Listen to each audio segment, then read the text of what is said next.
Hello, good afternoon, everyone. We are still waiting for some participants to join. And so please just give them a few more minutes. Yeah, we have about 130 who have registered to join us this afternoon. So we are all, very excited and look forward to seeing everyone later. So just give us a couple of minutes to admit all into the webinar. Yeah. Okay.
Hi, good afternoon. We have about 55 who have managed to get into the webinar. So we are still waiting for the others to get in to join us. Yeah, so please give us a couple of minutes more and we will start as soon as possible, perhaps at around 3:10 or, yeah, thank you.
Okay, I think we have around 60 over people have joined us.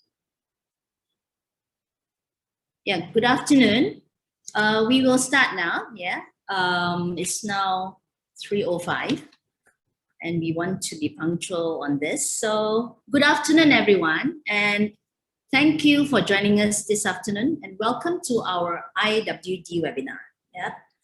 The campaign theme for International Women's Day this year is Choose to Challenge. So hold your hand high up and show you're in together with us, okay? Now, UN Women Organization announced that its IWD theme for this year is Women in Leadership, Achieving an Equal Future in a COVID-19 World. The theme celebrates the tremendous efforts by women and girls around the world in shaping a more equal future and the recovery from COVID-19 pandemic. As you know, women stand at the front lines of the COVID-19 crisis as healthcare workers, caregivers, innovators, community organizers, and as some of the most exemplary and effective national leaders in combating the pandemic. The crisis has highlighted both the centrality of their contributions and the disproportionate burdens that women carry. Women leaders and women organizations have demonstrated their skills, knowledge, and networks to effectively lead in COVID-19 response and recovery efforts. Today, there is more acceptance than ever that women bring different experiences, perspectives, and skills to the table. And they make irreplaceable contributions to decisions, policies, and laws that work better for all. A challenged world is an alert world. And from challenge comes change, and for the better. So let's all choose to challenge and call out gender bias and inequality. I would just like to quote Gloria Steinem, world-renowned feminist, journalist, and activist. She said, "The story of women's struggle for equality belongs to no single feminist, nor to any one organization, but to the collective efforts of all who care about human rights." So today, we are honored to have 4 dynamic, resilient, driven, and supportive women in Malaysia, all of whom have bravely chosen to challenge the status quo. And I would like to thank all of you, ladies, for joining us today as our panelists. We will be discussing a range of topics concerning the role of women and how transformational change in the world can be achieved by empowering girls and women. We will also be taking questions at the end of this panel discussion. So we look forward to hearing from the audience as well. Yeah. Now, let's get to know our panelists. First up is Heidi Kwa. Heidi, hi. Hello, hi. Okay. Thank you so much for having me. Yeah. Okay, Heidi is a 26-year-old human rights activist who founded Refuge for the Refugees, RFTR, a one-stop center that looks into advocating the rights of refugees in Malaysia. From policy and advocacy work with governments and international bodies, all the way down to case management, individual support, and providing educational programs, the aim of RFTR is to provide the best possible care and support to the refugee community by being mindful to include them in creating solutions.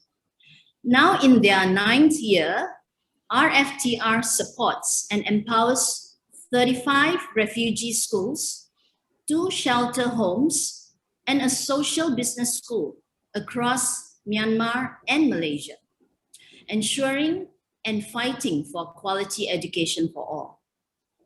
Having worked with the underserved peoples, Heidi is passionate about taking on highly complex human trafficking cases, as well as advising corporations on their anti-slavery and anti-human trafficking policies. Heidi is currently an associate professor at Taylor's University, Lakeside University. And amazingly, her work over the past 10 years has seen her being recognized regionally and globally, winning 2 notable awards: the Queen's Young Leaders Award in 2017 and the Southeast Asia Women of the Future Award in 2020. Congrats. Thank you so much. Yeah. Next, I will introduce Dr. Subatra Jayaraj. Hi. Okay. So Dr. Suba is a medical. All right. Yes, thank you for joining us. Dr. Suba is a medical doctor with experience in anesthesia and intensive care in the Ministry of Health, Malaysia. She has a master's in international development studies, with her research focusing on barriers to maternal and child healthcare access in migrant populations. She currently runs a primary care women's clinic focusing on sexual and reproductive health in Petaling Jaya. She has worked at the United Nations Economic and Social Commission for Asia and the Pacific, based in Bangkok, where she focused on the 20-year review of the ICPD program of action. She has also managed the sexual and reproductive health program in crisis situations in the Southeast Asian and Pacific regions. She was the vice president of AWAM, All Women's Action Society, for 2018 to 2020, and is the current president of the Reproductive Rights Advocacy Alliance, Malaysia. Next, our third speaker, we have Miss Maisara Razani. Hi. Maisara, hi, good afternoon.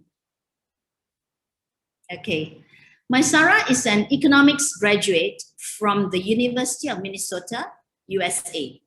Her interest in volunteer work started when she was selected by the Ministry of Youth and Sports for a humanitarian mission to Bangladesh in 2017. A life-changing experience during her 2-month stay in Bangladesh inspired Maisara and her friends to establish a social project called My Bunga Pets. With the rising issue of period poverty in Malaysia, this project runs a business model as a social enterprise that provides a cheaper and more environmentally friendly choice of reusable sanitary pads for women as compared to disposable pads. Established in 2019, the project aims to achieve 3 social missions. 1, education equality. 2, environmental protection. And 3, economic empowerment. Maisara and her team also launched a campaign called Pad for Her and has been collaborating with various NGOs in Malaysia for support, where for every reusable pad purchased by a buyer, another pad will be given to the marginalized communities throughout Malaysia. The project has reached communities of various backgrounds, including the B14 families, Orang Asli, students, and even working professionals. The ultimate dream for her and her team is to establish a vocational training center in Sabah, which will train teenagers and single mothers to make their own pads and empower their own community. Apart from being actively involved in volunteer work and activities and social projects, Maisara is also a working professional in the Strategic Business Development Team in Perbadanan Usahawan Nasional Berhad, a governmental agency under the PM's office. Previously, she was also a junior economist in Affin Hwang Investment Bank. All right. And last but not least, we will move on to introduce our final panelist, Miss Suzanne Ling. Hi, Suzanne. Hi. Hi. Okay, Suzanne Ling is a co-founder of and the chief marketing officer for Picha Eats, a food business run by refugees to help give them some financial stability. She has been largely responsible for Picha Eats' digital marketing-driven success, overseeing a team of young and dynamic creatives, including designers, videographers, and social media content creators. A psychology graduate turned marketeer, Suzanne has established herself within the entrepreneurial sphere, having conducted workshops for the likes of Magic, Midec, Microsoft, Exabytes, and others, while also hosting webinars with companies such as McDonald's Malaysia, Netflix, My Burger Lab, and Insight School.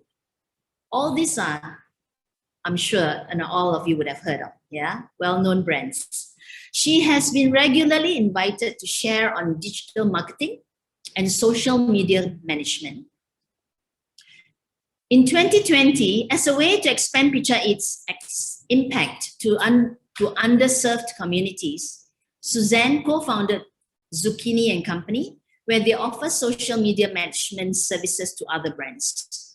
Through this initiative, they have also teach and train refugee teens in illustration and design with the aim of eventually offering them work opportunities with clients. So, ladies and gentlemen, having set the stage for the four distinguished panelists, where they are from and what they are doing, let me now ask our panelists some burning questions. If you have any questions, you may key in your questions by using the Q&A box at the bottom of the screen. And I will be reading out some of your questions to the panelists during the Q&A session later. Yeah. So first up, Heidi. It's truly inspiring to read about you, what you have done and accomplished, and especially for the refugees and the underprivileged in Malaysia. So my first question to you is, what are some of the challenges that you have faced as a young woman social activist in Malaysia? And how have you overcome these challenges? Yeah, thank you so much for having me. I think some of the biggest challenges that, I face as a young woman activist in Malaysia would definitely be, fighting for my voice to be heard and being invited to meetings and tables. Like a lot of times, sometimes we get invited out of courtesy, but, just given the opportunity to speak up, comes really rarely.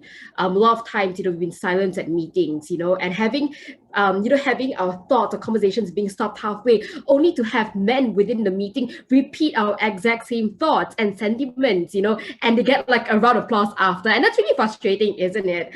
But more than that, it's also been, because a lot of my work, involves being on the ground and working, on human trafficking cases. So one of the biggest challenges would definitely be personal safety. Over the past years, I've been followed, I've been stalked, I've been harassed.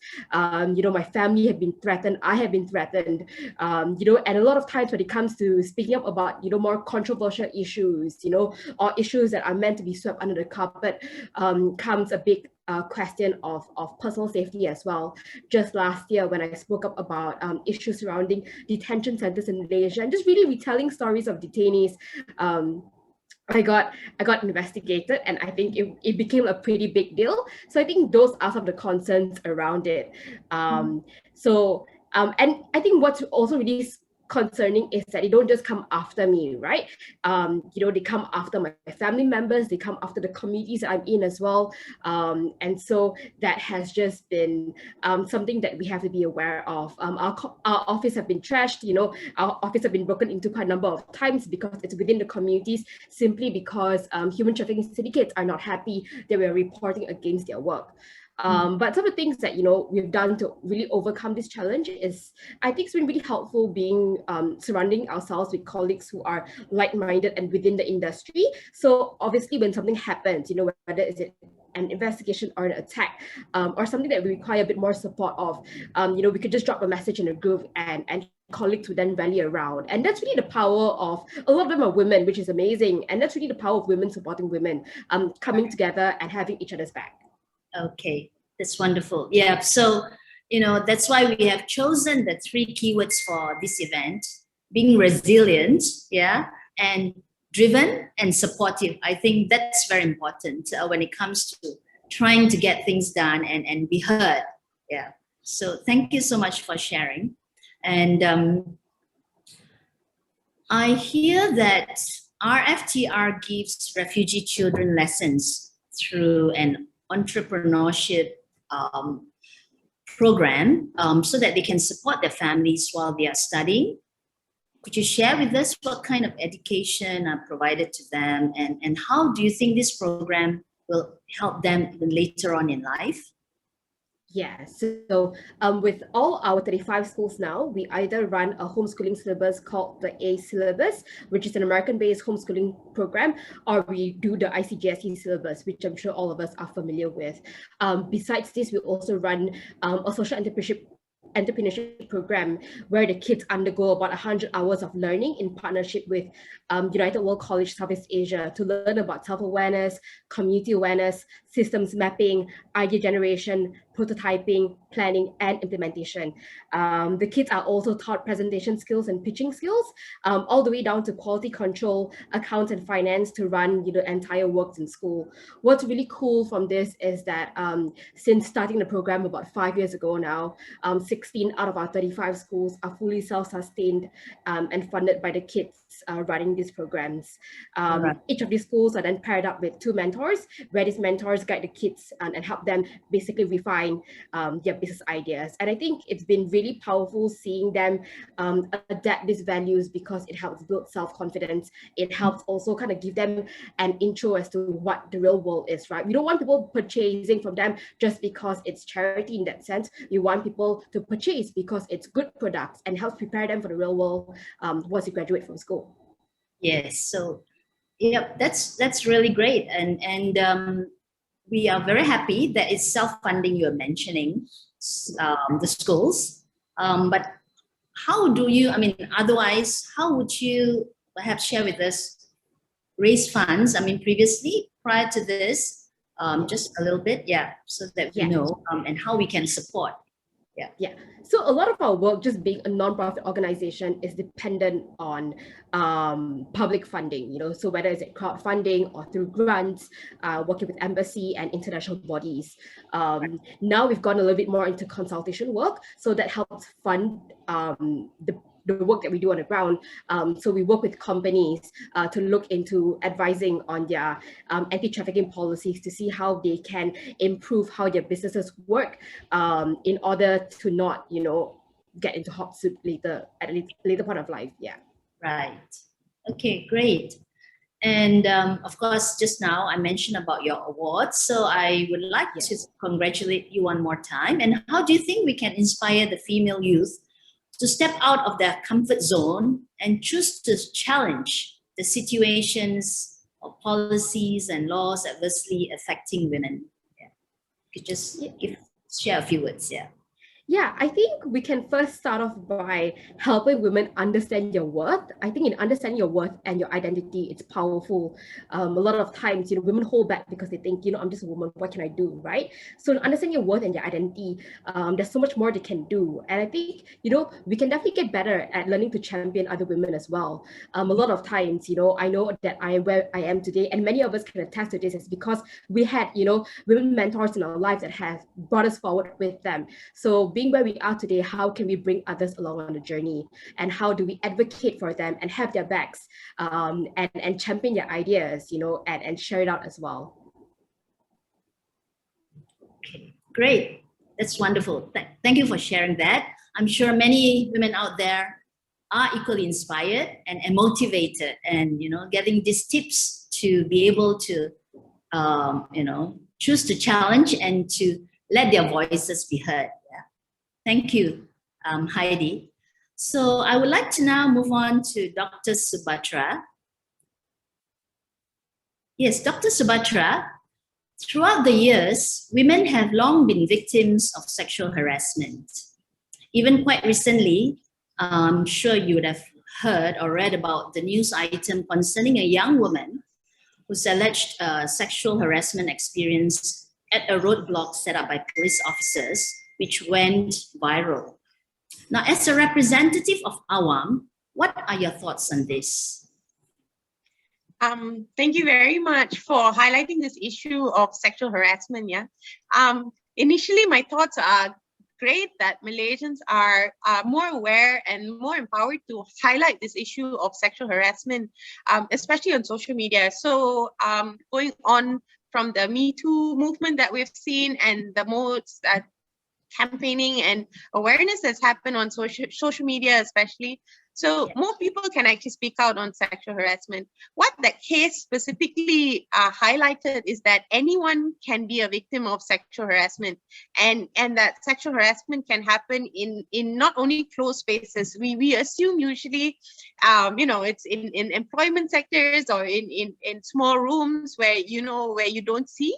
But this is in broad daylight, and it also emphasizes why we need a sexual harassment bill, because it goes throughout the breadth of society. So we can hold all perpetrators accountable, and especially those in a position of authority. And we know sexual harassment is because of power. So especially the police and people in authority, we need to highlight the issue.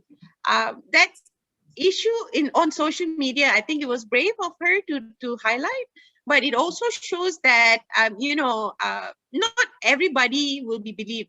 There was a lot of backlash against her. And it shows that how, some cases are not seen as sexual harassment just because, victim blaming, and then the survivor is not seen to be like adhering to certain societal expectations. So there's a lot of victim blaming in the community, and worst of all is we normalize it. So that's what we shouldn't do, and we should speak about it and bring it up. Yes, I mean, just not talking about it, sweeping under the carpet is definitely not the thing to do. Yeah, because then you get desensitized to issues like that. Yeah. And Awam has been fighting for political action against violence on women. And you did mention, the sexual harassment bill. Would you share with us what has been happening regarding the fight for the bill in Malaysia? Awam? So definitely, the women's movement, especially women's rights organization and civil society, we've been talking about sexual harassment and sexual harassment bill for years. But finally, I think with a certain reform agenda, we highlighted the importance, and it is being pushed slowly, but at least really pushed in towards Parliament. So specifically for the past year in 2020, despite the pandemic, we had a lot of challenges, but we managed to launch the hashtag Awam for the bill to push the sexual harassment bill along, because it's been sort of stalled, especially with all the transitioning in government and all kind of thing. So during the pandemic, we worked with social media influencers for petitions. We managed to get like a good petition online with 10,000 signatures, and also a physical petition, which we worked with the Member of Parliament, Kasturi Pato, to actually push a physical petition into Parliament, which I think has rarely been done. And it's a strong kind of way to show that we have a voice outside just voting, and we want change, and a lot of people want this bill to go through.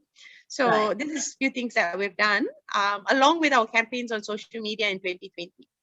Right. Okay, thank you, Doctor. Now, could you share with us how the COVID-19 pandemic has affected you in your role as a medical doctor, and also as the president of the Reproductive Rights Advocacy Alliance Malaysia? Yeah, I'm sure all of us, without fail, have been affected by this pandemic. Specifically, as my role as a medical professional, the pandemic has affected my clients, my practice definitely, and personally my life as well. my clients. So I run an affordable primary healthcare practice focusing on women's health in PJ. And my clients come from all over Malaysia, all over the world, really. And the pandemic has brought a lot of challenges. The lockdown prevented them from actually accessing healthcare. We note that there's been an increase of need that has not been, really, it's not been met, the need for reproductive health. It's pushed, women's health is always pushed behind, and women tend to do this because everybody else comes first. And that we've seen in the pandemic as well. Women have had to drop off of the workforce, even if they are working from home, they've had to pick up the pieces in health and stuff like that. And definitely the socio-economic impact has impacted my clients. So that's a lot. My practice, I see it everywhere. It's very important for me to be safe, and especially my staff, to be safe, as we are like sort of frontline. I'm not really out there in the hospitals, but we still see lots of clients. So it's my responsibility to make sure my practice and my staff and everybody is safe. So definitely it's affected my practice. The pandemic, the pandemic has exacerbated what has already been occurring in the world, right? The injustice, the discrimination, the rich getting richer, the vulnerable people not having services. We've seen that. And COVID, I think, I didn't cause it, but just made everything a little bit more in your face. In your face. Yeah. For me, for example, my landlord doubled my rent in COVID, in a pandemic. So we see this, that rich people just and there is nothing to protect people. There's no thought, and the system is such that it will continue going and make things worse. For RAM personally, the Reproductive Rights Advocacy Alliance Malaysia, we are an organization that support reproductive health, specifically contraception and access to safe abortion services. And we've seen like a double increase, like 100% increase in people that reach out to us. We've had to make sure that we run a hotline because lots of clients in Malaysia don't know where to go for services. So we've had to make sure all this are going. And of course, like as this webinar is, we've had to transition to an online platform and change and make changes to, and still I'm sure as everybody else, and still provide services. So we've had to do lots of work. Yes. And keep challenging and keep going, I guess. Yeah, correct. And one last question. I mean, yes, more and more people working from home, as you said, due to the MCO, the pandemic. I think there are more cases of domestic violence and sexual harassment as well as what we hear or read. Now, so what would you share with us? What role does talinita Helpline play in helping the victims of domestic violence? And if you could also share with us some statistics pre and post pandemic. So we run a hotline called talinita. So it's been going on for a few years, and we've definitely seen a jump in the need in our clients calling the hotline. So our hotline is for a range of services for lots of women callers for domestic violence, sexual harassment. They don't know what to do. A lot of divorce cases. I mean, for the legal community, they don't know how to approach, and don't know what to do. So generally, it's a starting point for counseling. And we've seen our statistics showed in sexual harassment, for example, there's a nearly 300% increase in callers. This might also be because Awam is like now they know that we are a focus and the increased awareness in sexual harassment. But like you mentioned, Bee Hong, the COVID pandemic has forced lots of people back in the home. Maybe lots of vulnerable populations don't have the social support system. So that may explain as well, 300% increase in callers to us. For domestic violence, it was 200%. So we got about 107 clients that we worked on as case for our cases. that we helped with specifically, 107 last year. Whereas for the past 3 years, it was about 145 clients that we worked on specifically. So, you know, it's crazy the numbers that we're seeing coming in. And we know that it's just the tip of the iceberg because Awam is in PJ and we only work around a certain area. I mean, people who call us are a certain demographic, which is why we also are advocating for the government to make sure that the systems are there so that people can reach out for legal avenues if they need and safely as well. Right. I was just going to ask, I mean, how do you cope, you know, with 200% increase and 300% increase for sexual harassment cases? So how has Talinita or Awam been coping? And what would you like to say to the audience or to the government or whoever is listening in terms of what kind of additional help or assistance or, you know, that you could do to manage the increase, such a huge increase in the needs, for people calling in? Yeah, I mean, in Awam, definitely, you know, there was a transition. I was with them when we transitioned as from, you know, face-to-face counseling to transitioning to providing services from home. Talinita also, we provide face-to-face counseling. We provide legal information, which can be done online, but sometimes you need the support. We also accompany survivors to the police station. So when you say support for Awam, I would say as a non-profit organization, as Heidi mentioned, you know, we are dependent on funds. And also, I think we can only manage so much with our human resource. And that's why we also focus a lot on advocacy, because public health advocacy and advocacy with the government that is supposed to provide these services is very important. So other than funding Awam, I guess, as every other organization here as well, you can also help us spread the message and spread the awareness and demand. We all need to demand that we need these services because everybody is affected. And even if you feel you're not affected, you are. So because 1 in 3 women will be, you know, experience violence at any point in their lives. So that's a huge number of people. So that's so many things we can do. And you can also go to our website and then see how we can help and then just share anything on social media. That's the least that anyone can do. All right. Thank you for that enlightening insight, Doctor. Now I'd like to move on to Maisara. So Maisara, your fight against period poverty and providing women with access to a basic necessity, i.e. sanitary pads, is truly uplifting. Yeah, we understand that the pandemic and lockdowns have aggravated the situation, especially for the B40s, single mothers, and the young women. Now, tell us more about these challenges faced by your targeted reach and how can we help in eradicating period poverty?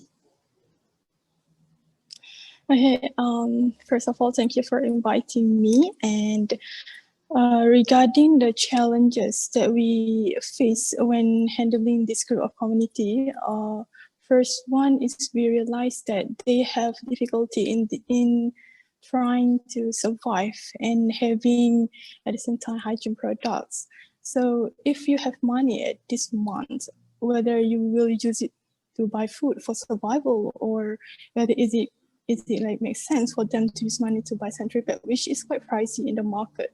So that's kind of dilemma that they are facing. And second one is the students, especially in rural area, they tend to skip the school because of the period poverty, and it's a very serious issue.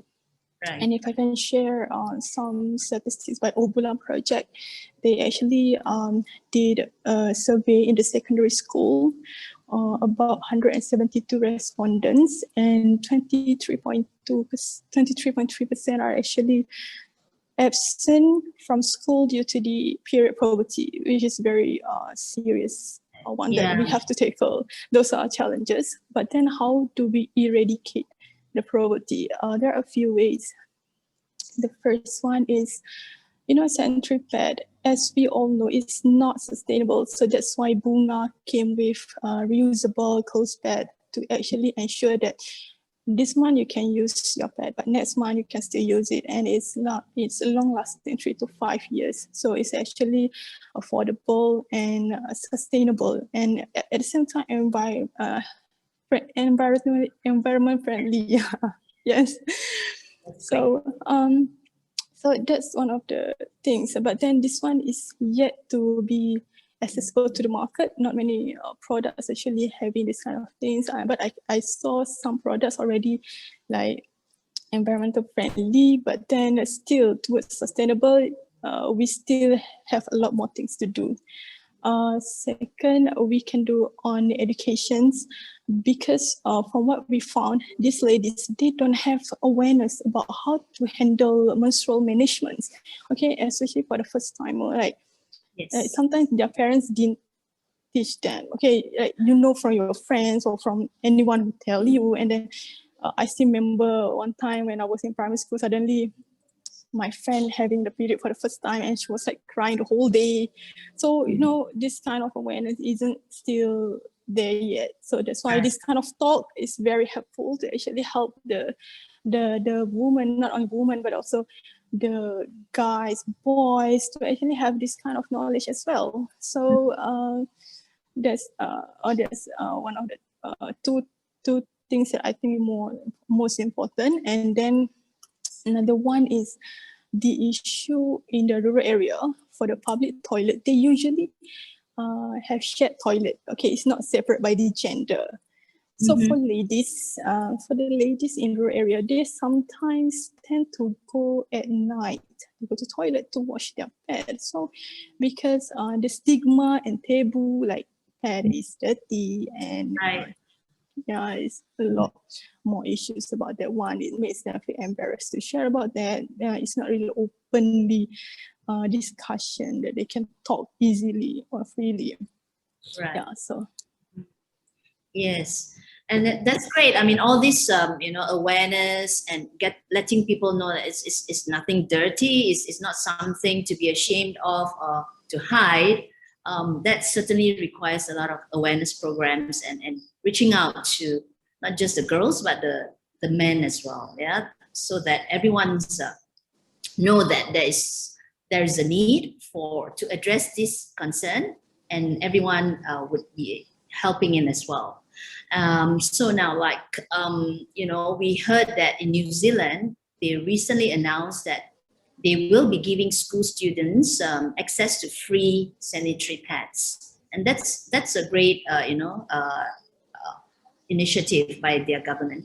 So is this something you are hoping our government will implement in Malaysian schools? Or what other initiatives would you propose for our government to put in place towards female empowerment? Oh, I really wish we can do that as well. But at least we already have like pink tag exemption. It's just that for school, maybe if they cannot give free of charge sanitary pad, they can at least subsidize the sanitary pad to school, so that it's more affordable, especially for students to buy the pad. Because like I said before, some students prefer to skip the school because they are having like period poverty. Yeah. And then initiative that we hope that the government can provide, especially when involved in this period poverty issue. I really hope that government can provide grant or initiative to NGO or NGI that provide vocational training to teenagers, to ladies, to young women to earn their own income. So because this one actually help us in building more healthy community. Okay, as for in Bunga, we actually, like you mentioned in the introduction, we have ultimate dream to have our own vocational training center.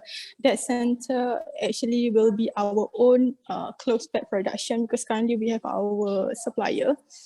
So when we have that one, we would like to encourage teenagers, no matter whether you're a guy or girl, come and join us, learn how to actually create a reusable pad. Not only you are making income for yourself, but you also like helping community, like you say, empower community around you. Right. Okay. And if I can share one good news, Bunga team actually just finished our very first DIY workshop of reusable pad. We actually did in Sabah. Actually, my team member who is in Sabah currently, Fishriati, is doing the workshop. Right. And then we had 15 teenagers actually join us. So the target is by end of April, we can produce 900 reusable pad to be distributed to 2 islands, which is Pulau Mabul and Pulau Omadal. And hopefully in future, we can have more workshop and teach more teenagers on how to do this by themselves. Right. Yeah, that's fantastic. Yeah, congrats and well done. Yeah, to your team. Yeah. Okay, so thank you so much for sharing, Maisara. I would like to now address some questions to Suzanne of Picture Eats. Sure. Hi, Suzanne. Yeah. Hello. Hi. Right. So the MCO has caused the rate of unemployment and turnover in Malaysia to increase substantially, as we are all aware. And you see more and more people from various industry sectors impacted by the COVID-19 pandemic moving into other industries or other kinds of jobs, upskilling, reskilling.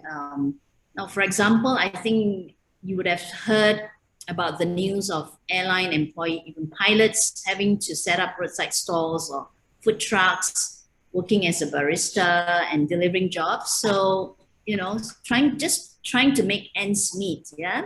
So it has been certainly a very challenging year since last March. And could you tell us how you as an employer and entrepreneur have helped Malaysians to face this problem? All right. Thanks for having me, first of all. And thanks for the question as well. I think as I heard this question, I definitely wish I could do more. I think personally in Picture Eats, we run a food business, right, where all our chefs are refugee mothers. So before the pandemic, 70% of our sales actually come from catering to events, so like buffet catering and all that. And when the pandemic hits last year, it started hitting us in January when events started getting cancelled, when the cases started back in Wuhan. And yeah, it's just imagine things is going stable and then 70% of the sales just get completely wiped out. So I would say we definitely hope that we can do more. At the beginning, we were thinking, what can we do? How can we sustain our own chef, provided that 70% of the sales have been wiped out? How do we pivot? How do we change? How do we sell? How do we maintain? So those were all the things that we were going through at that time to sustain our own chefs. And when we kind of have like a plan for that, we started pushing that, and that was where we started Zucchini & Co. Zucchini & Co. is actually started in April, I think just slightly into MCO, where we realized that a lot of businesses need to shift online, but they really don't know how to. And they are also struggling with cash flow because, I mean, it's a pandemic. So everyone couldn't really afford the services that they need. So at that time for us, we thought, since we've been be on social media for the past 4 years, why not we help other businesses to do that? That was where we started Zucchini & Co., where we help other brands, very small brands, I would say, at a super affordable price to help them get on social media, help them come up with certain content. And when that started, we also thought to ourselves, this is a great opportunity to involve the community into the gig economy and to the digital marketing world, because everyone is moving to digital. So when that happened, we started teaching a group of teenagers. At first, it was 3 teenagers whom their teacher texted me and say, these three teens are super talented. Do you have any opportunities for them? And I'm like, do they want to learn design? Because I can teach them. So that was how it started, and the class grew to about 12 students. And right now, they have learned how to use Adobe Illustrator. They can do simple design. And out of the class, 3 students actually got commission work already. Means someone actually got them to do some artwork, which they are super talented as well. So the whole goal of that is to hopefully, with the digital design skills that they have, they can help clients to do social media design and all that. And just imagine for all businesses, you will spend on marketing, and now your marketing dollars can help sustain someone's life as well.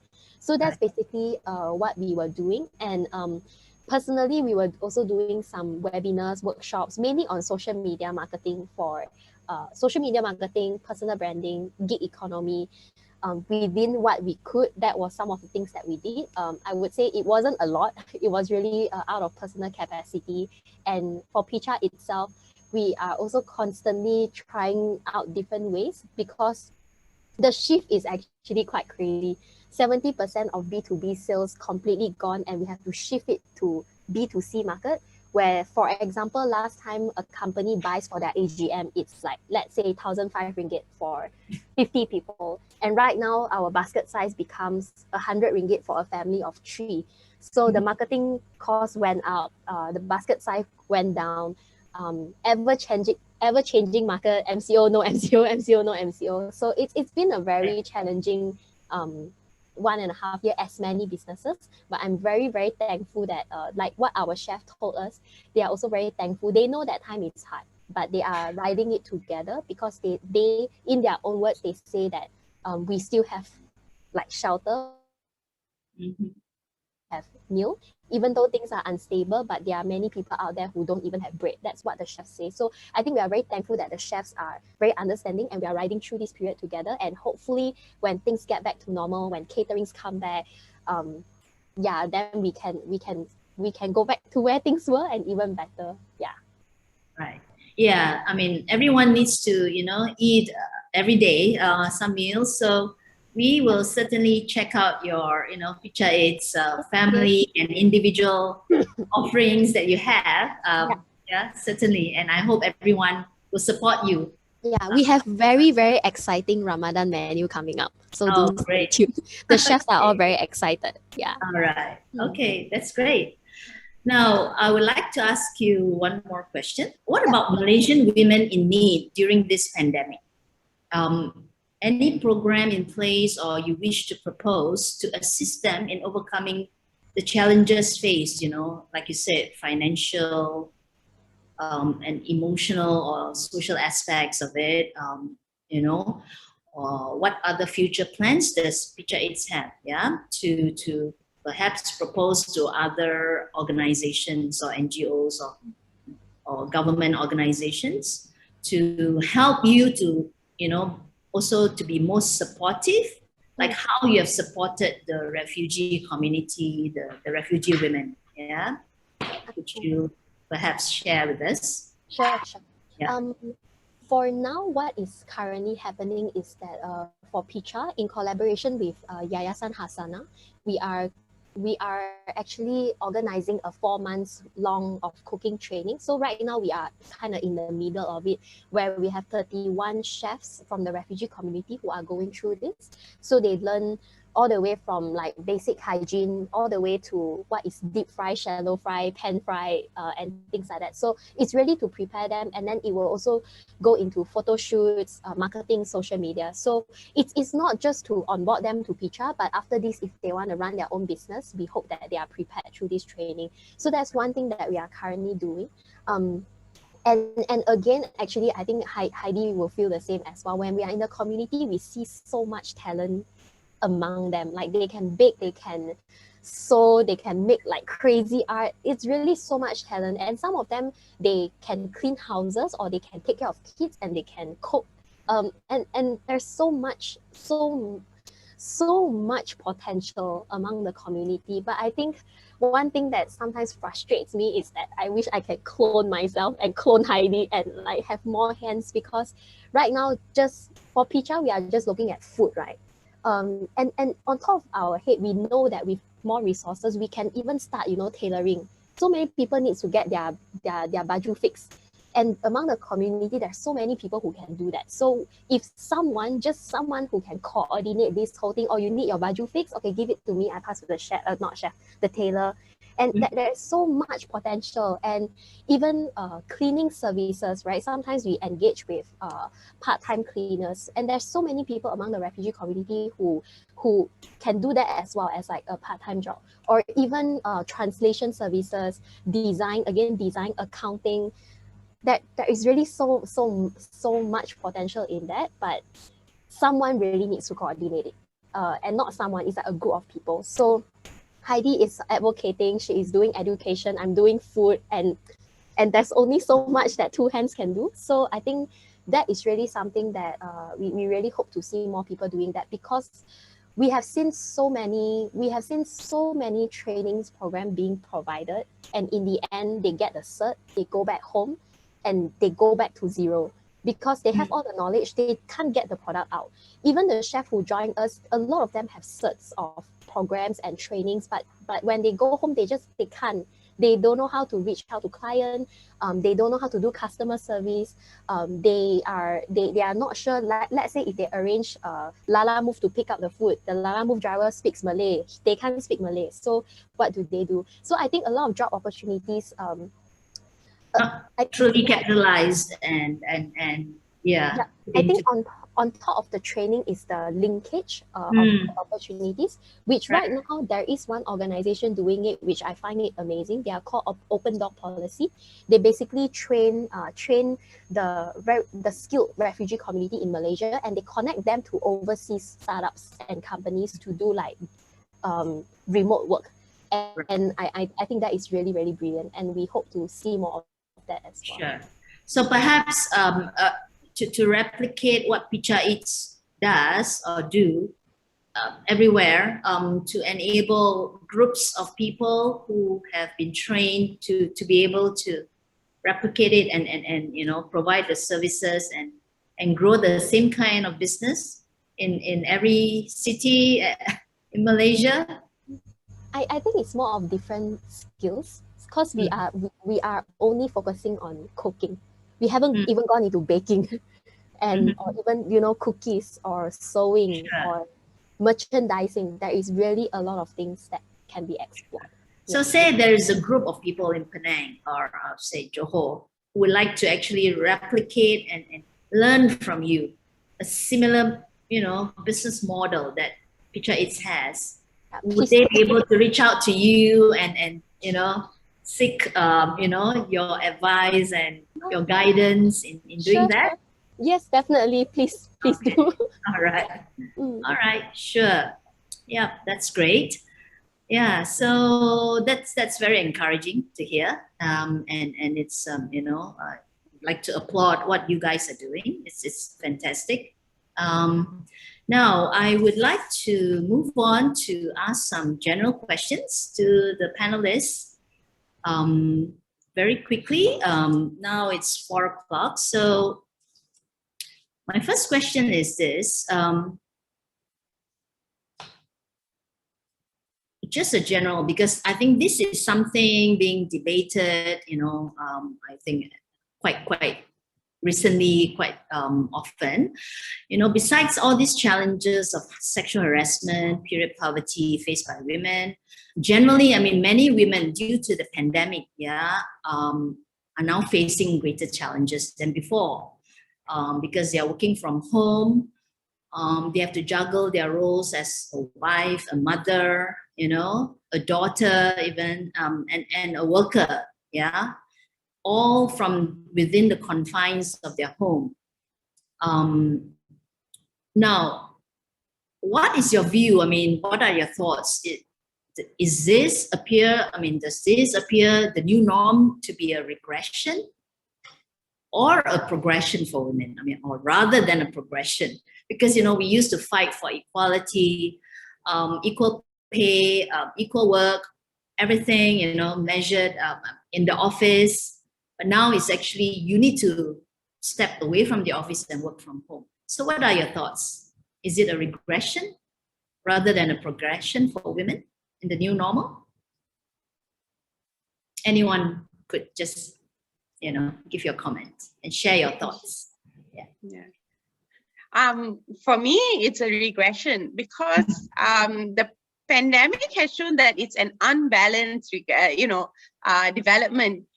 For women to be working from home, they're not just working, they've had to take over reproductive chores, childcare, cooking, and everything else. And then research has shown over this past year that the number of hours that women do the work is just so unbalanced, and was unbalanced before the pandemic, and now it's become even worse. So it's definitely a regression, although, you know, we see it on the surface as freedom, as being able to, you know, work from home. So it might be easier. Working hours. Yeah, I mean, you know, sort of flexible working hours. But that's just on the surface. Underneath, if you actually look at it, I think it's a regression. I don't know, maybe the rest of you have a different opinion. And I think personally, it didn't have to be. So it could have been balanced, because it's a matter of choice of the men at home and the women at home. And there are households who've had opportunity to try to make an equal arrangement, but unfortunately that hasn't been the case. I guess you would want the spouse or whoever is in the home to be most supportive in terms of helping out. You know, I have a mentee who shared with me that, you know, she loves working from home because she's able to spend more time with her child. And she's fortunate to have a supportive spouse who is able to help out, you know, like because of her work, she has to get up early because it's an international company that she works for. She gets up at 5:30, 6 o'clock, have her meeting, and then later on she can rest while her husband can help out, you know, later when she have her rest. So I think it works out well for her, and she gets to spend more time with her child who's growing up. And that's great. But I suppose, you know, yeah, it depends.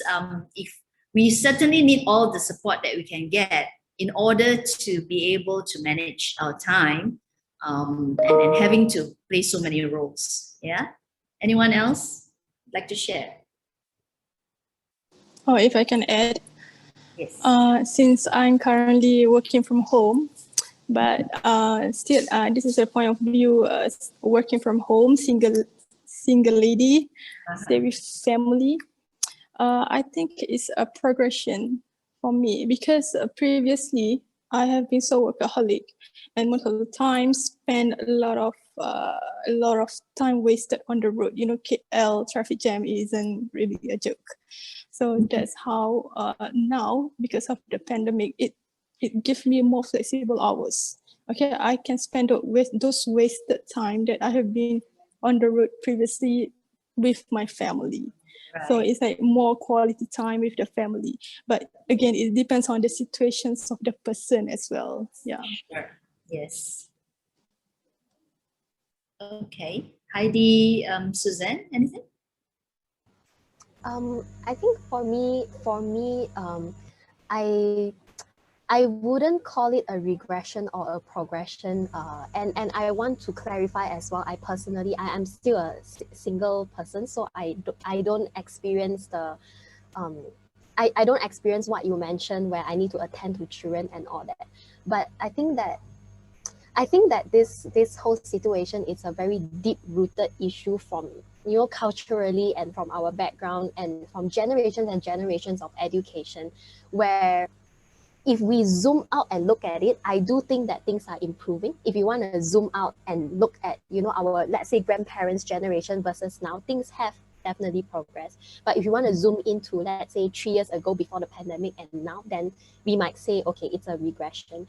So I think pandemic, with or without the pandemic, it's really very deeply rooted in our family and our culture. For example, I am very, very, very lucky to be born in a family where my dad is very helpful in the family. Like, my dad has always shared the housework with my mom. So I grew up knowing that this is like the benchmark, for example. So recently my sister gave birth, and her husband does the same for her, where she could sleep, the husband could help with the kids and things like that, which I am very thankful. And I think we know that we can be treated this way because we see our father treating our mother this way, for example.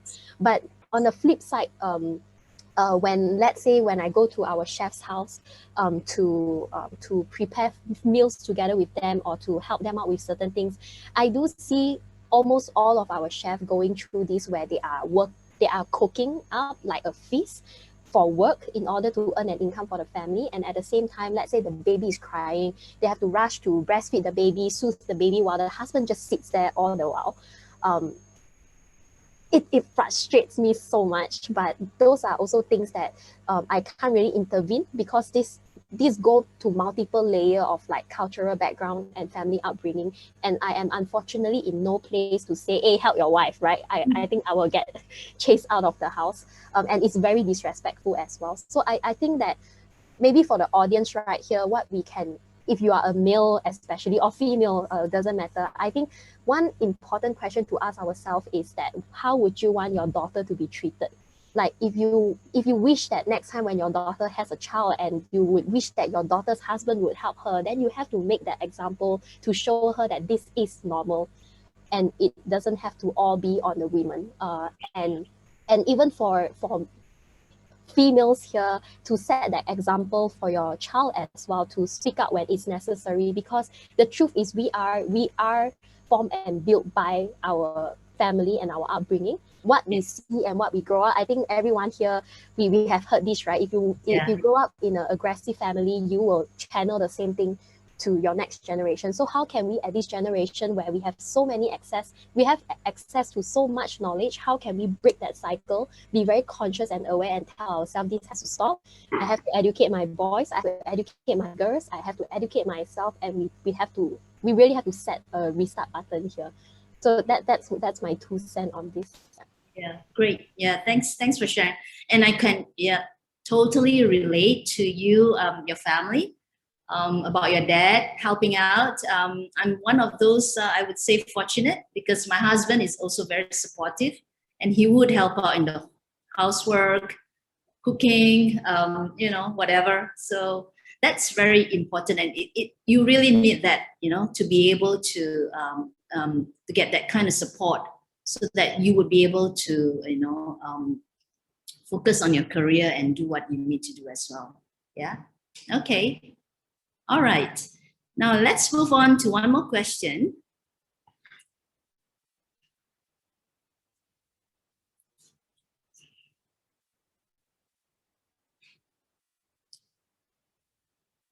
Now, okay, just a very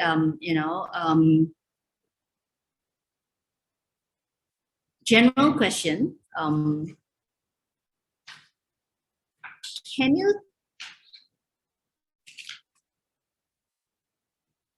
Oh yes.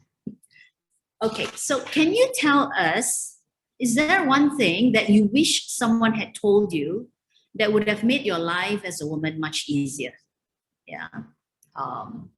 Just very generally. I mean, it's it's a fun question just to hear from you. Heidi, would you like to share?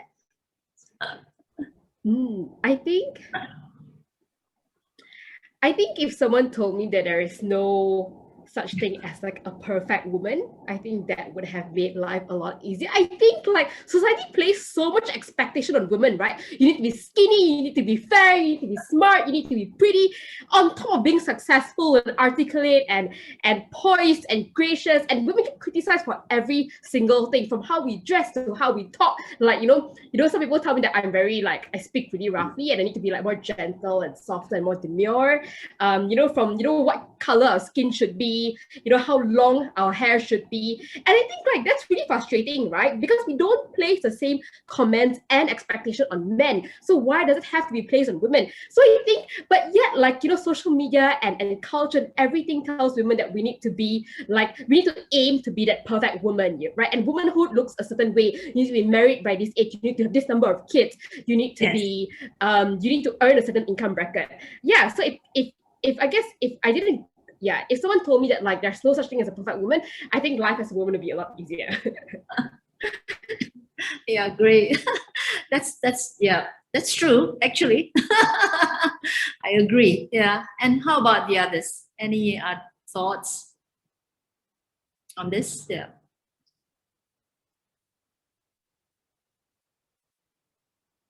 Dr. Suba? This question actually, got me thinking, because I mean, I suppose, like most of us here, we probably were a little more privileged. And as much as we were fighting, you know, we were challenging all our lives. We all work in really sensitive areas of work. But we've just said, like, you know, keep challenging and keep moving on.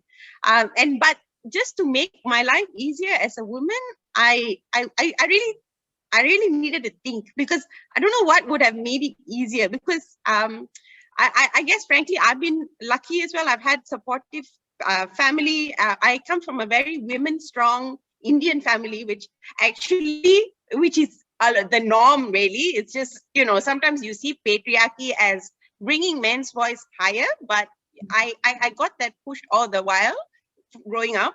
But just to make my life easier, I think I would have liked somebody when I was younger. I guess I'm end millennial now, to tell me that I'm being discriminated not because of myself. I've been discriminated all my life because of my age, because of my race, because of my gender, obviously. And for somebody early on to tell me that it is not my fault, and it is discrimination is because of power, and somebody doesn't want to lose that power, I think would have changed my mind and pushed me. I would still have been like a really strong woman. Mhm. But I think women, like Heidi mentioned, we sort of take it in ourselves and kind of say, what is wrong with me? I am great. I am awesome. I'm doing really well. And yet I am not, you know, where I'm supposed to be, or still having to fight a war. Right. So to understand why you are having to fight a war, and that is not your fault, but it's because somebody else is getting more privilege and power, and that you just need to keep pushing the system, and the system being patriarchy or race or whatever it is. Mhm. And if you can, I think younger people now are very fortunate for social media. When I was coming out of uni or school, I didn't have that. And to have that understanding, I think really changed the way, because then you look at it at a certain way and then you keep pushing, because you don't have this, oh my God, I am not good enough thing that Heidi mentioned. So that was what somebody should have told me early on. Okay. Yeah. And it has, it's just that now we talk about it more, and we need to talk about it more. Yeah, so more awareness with the social media, with education, and of course, for those who are more privileged, they would be taught, I mean, from young to speak their minds as well. So, you know, that would certainly help them, in making known their views, you know, saying do not objectify women, do not be misogynistic, you know, fight for your rights. So I think, it's certainly a progression in that area. Yeah. Would you like to say something, Suzanne or Maisara? Sure. I think one thing that I have in mind is that you can be anything. So right now, just now I was just thinking, you know, growing up, even when we look at activists, right? If at least in my worldview as a child, when we see female, it's like Mother Teresa, you know, so soft, so gentle. And then the male is like Nelson Mandela, Martin Luther King, who's like, oh, rah, rah, rah. So I kind of grew up feeling like I have to be soft, and even my name in Mandarin means like virtuous, which is supposed to be like very soft. And my mom named me that. I don't know why. And I think I kind of got affected. And I was thinking to myself, oh, my mom named me that, so I should be like that, you know, all soft and nice. Which I think it's also, and I was just thinking about it as well. Also growing out, my ambition has always been nurse, teacher, doctor. It's all the very like the how do I say, the very service kind of profession.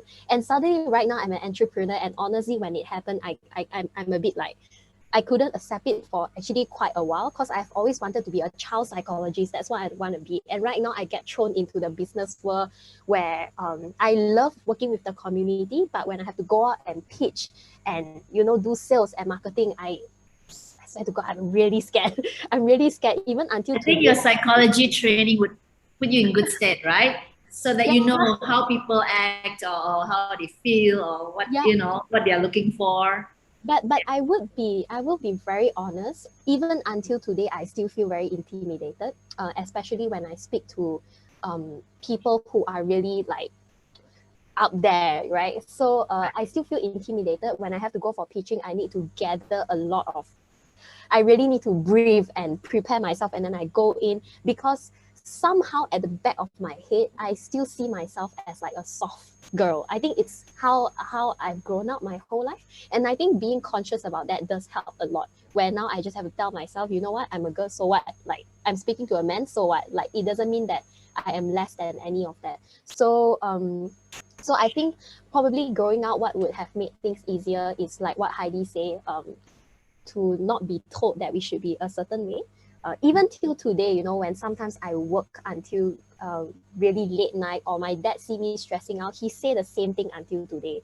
Don't do already. Like, why stress yourself out? You are a girl. Like, that is still in their mindset. I think it's just like a dad sayang their daughter kind of voice, Sure. but it does affect, you know. So I think one thing that I would wish someone would tell me is that, you know, screw the stereotypes. You can be anything. Yeah. Okay, great. Yep, I need to, move along. So thank you so much for sharing, and, you know, your thoughts, and be so candid about your views and your feelings. So thanks. That is really, you know, very eye-opening and enlightening. So now I would like to proceed to just give a little bit of background on our firm, RDS. So we, at RDS, our goal is actually, you know, encouraging female participation in the office. And our firm, in fact, has a chairperson being a lady in the executive committee, and that's me.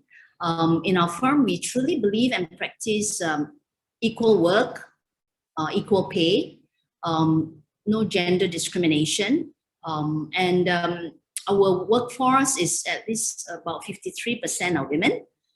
And last year, our firm had signed the pledge form circulated by the Bar Council, KL Bar, relating to the sexual harassment awareness program that was conducted in July last year. And in addition, to give our staff, our lawyers, a more positive and supportive working experience, our firm has also implemented a respectful workplace policy, which prohibits various types of inappropriate behavior, including harassment, sexual harassment, violence, unacceptable office relationships, and retaliation as well. So with this, you know, all this in place, we certainly hope to continue to attract and retain more female talent. Yeah. So I would like to now ask a few questions, since we have about 10 minutes or slightly more. Questions from the audience. Okay.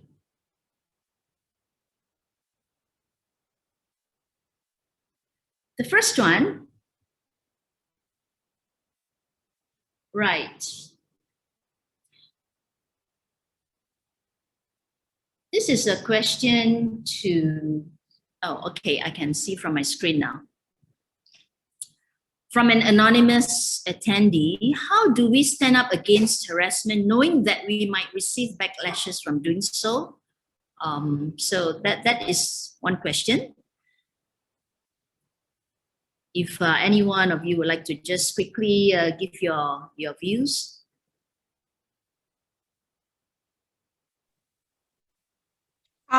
Just very quickly, I would say yes. I mean, you cannot just say there will be no backlash for harassment. So I totally understand where this question is coming from, and especially if we look at those who have raised these issues. And harassment can be bullying harassment, can be also sexual harassment. So and there's so many things you need to know. But in short, I would say know your rights. Know that no harassment, you do not deserve any harassment. No harassment needs to be occurring in any place, in any time, which is why we want the sexual harassment bill as well. Right. Document all the harassment as much as you can in writing. Know your company or HR policy.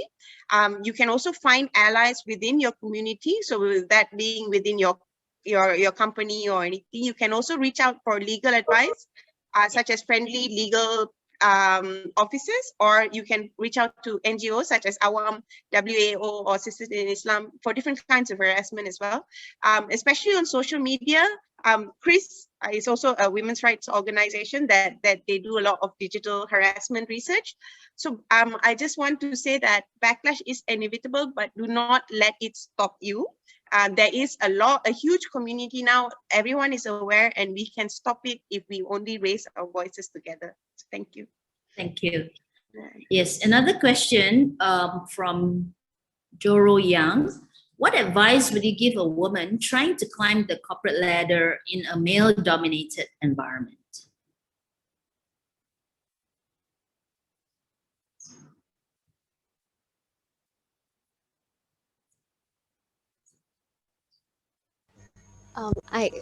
I don't have experience, but I mean, I don't have experience in that because I have never been in corporate. But yesterday I was on a panel with this lady called Jasmine from Recommend My, and I really love what she shared. So I thought maybe I could just reshare what she shared. So she actually mentioned that she knows that there is gender bias among the male-dominated industry. So what she does is she go in straight and she just address the bias straight to the point. And she will shake up the room where everyone's like, oh, she knows what she's saying. So for example, because she is a female founder and she was pregnant when she was pitching for her business. So what she did was she went into the pitching room and she started her whole pitch. And the investors are like all males. So she started her pitch with numbers, and data.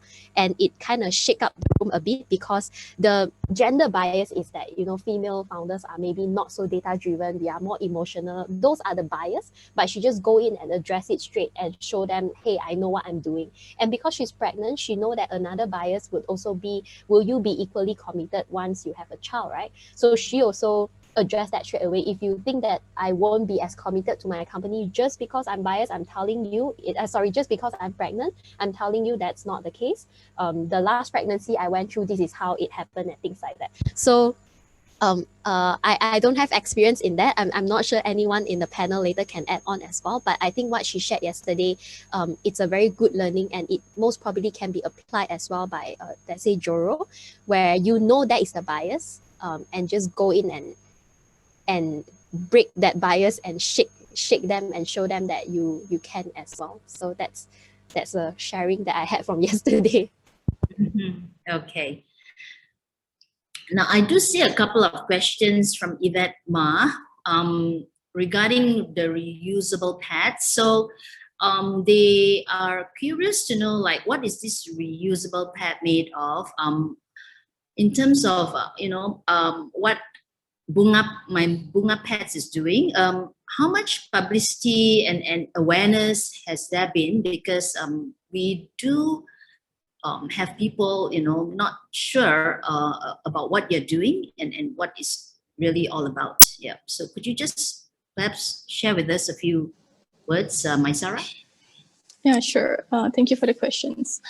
Okay. Actually, Bunga Pad is a youth club under Ministry of Youth and Sports. So there are actually 3 co-founders for this project. So 3 of us are actually working full-time. But while working full-time, we also want to contribute to community. So that's why we established this project under the youth club that we joined.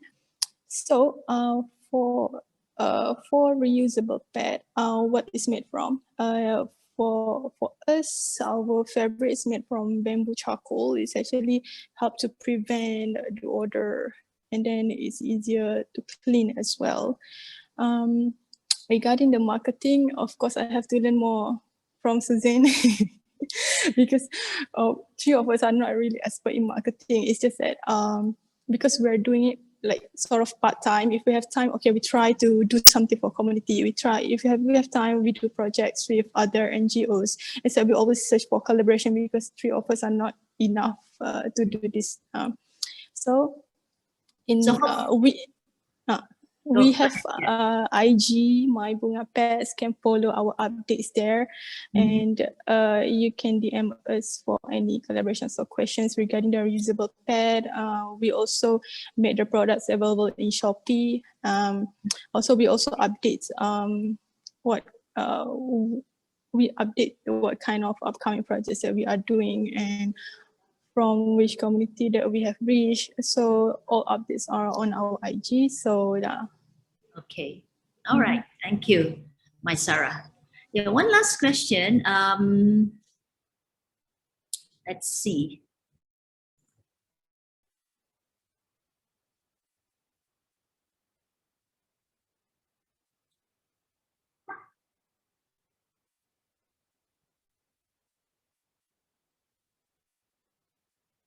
Okay, one last question. There is a question from someone anonymous. It's for Dr. Subatra.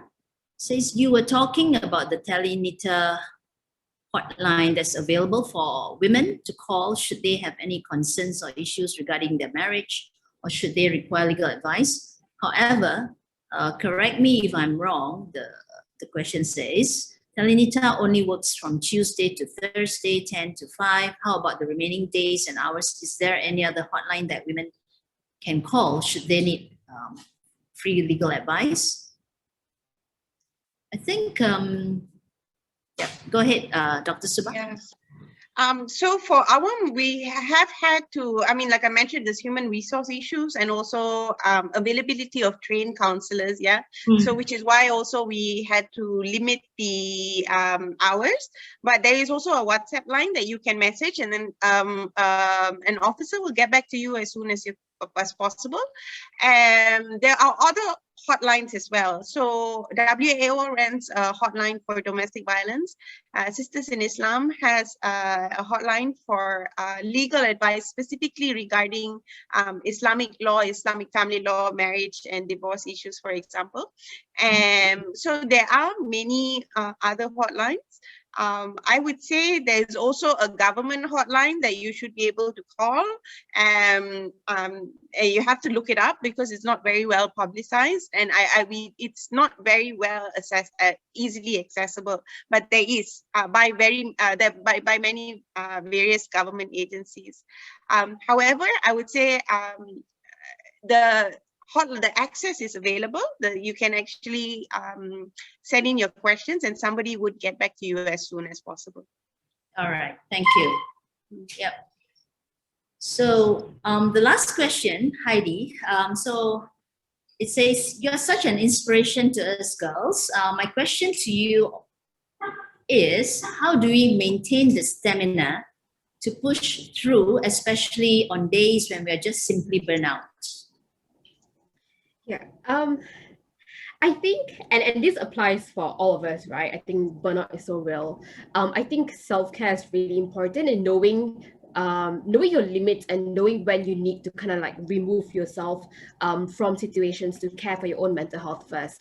And I say this really from a place of experience, right? I think I've come on so many occasions being so close to crashing and burning, especially at the height of the investigations last year or the cyberbullying last year, or just people attacking the work that we do, or just I guess also the emotional burnout from dealing with such heavy human trafficking, baby selling cases. Yeah, so I think self-care is really important, and knowing how to surround yourself with communities that you can process your thoughts and emotions with. And I think I used to be private about this, but I'm okay talking about it now. For me, having access to therapy has been amazing. Being able to actually seek professional help to kind of figure out my emotions and just to navigate, what's happening in terms of work and how I'm coping with it has made a huge difference. So I really would encourage people to prioritize their mental health above all things, because good mental health means you can go further and do much better. All right. Thank you so much, Heidi, for sharing that. It's very helpful, definitely, for the young people out there. Yeah. Therapy is something they should go for. If there is a need, it's nothing to be ashamed of, or it's not a taboo. So thank you, yeah, Heidi. So that's all we have today. And thank you so much to the 4 speakers or panelists, and to everyone who joined us today. Thank you so much. We really had a good time. So let's continue to be resilient, driven, and supportive of each other. So take care and stay safe. Bye.